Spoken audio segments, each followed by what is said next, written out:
Hi everyone, I hope everyone had a great Thanksgiving. Mine was good. Traveled a lot and saw a lot of friends and family, which is why this submission of my video is a little bit later than what I would have liked it to be. Today my video is going to be over Mary Otis Warren. Mary Otis Warren was born on September 28, 1728 in Barnstable, Massachusetts. She died on October 19, 1814 in Plymouth, Maine at the age of 86. And was buried in Burial Hill Cemetery in Plymouth. Mercy was known as the First Lady of the Revolution because of her controversial ways of getting out her agenda and her opinion. It should also be noted that Mercy should be known as one of the founding mothers of America by all rights. She married James Warren on November 14, 1754. James was a politician. He was very outspoken as an anti-federalist and was a member of the Sons of Liberty. Mercy learned a lot about politics from her parents that homeschooled her and her brother James, who would eventually go on to Harvard. Her brother James Otis Jr. was one of the lesser-known founding fathers of America. She had a very classical education that can be seen in her plays later in life, but did not attend college herself. Mercy was a writer and a pamphleteer. She is best known for attacking the British governor of Massachusetts in her pamphlet.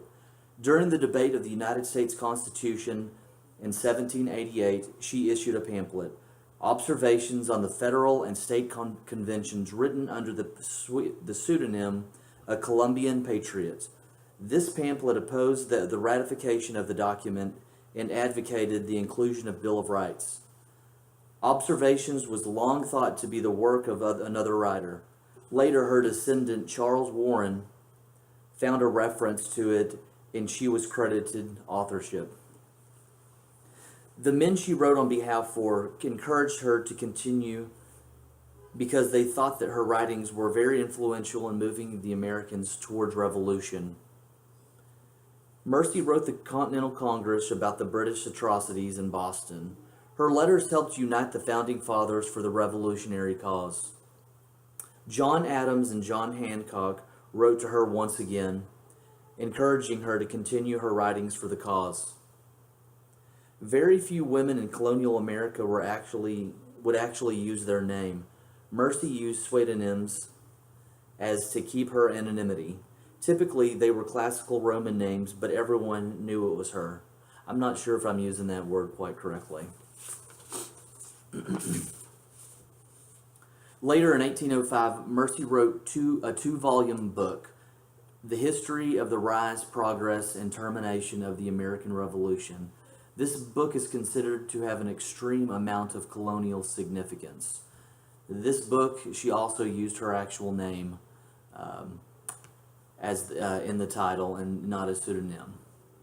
Mercy formed a strong circle of friends she regularly corresponded with, including Abigail Adams, John Adams, Martha Washington, and Hannah Winthrop.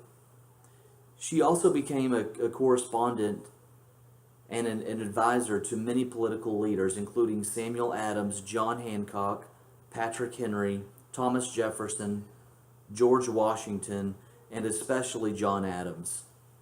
Since Mercy knew most of the leaders of the Revolutionary period personally, she was continually at or near the center of events from 1765 to 1789.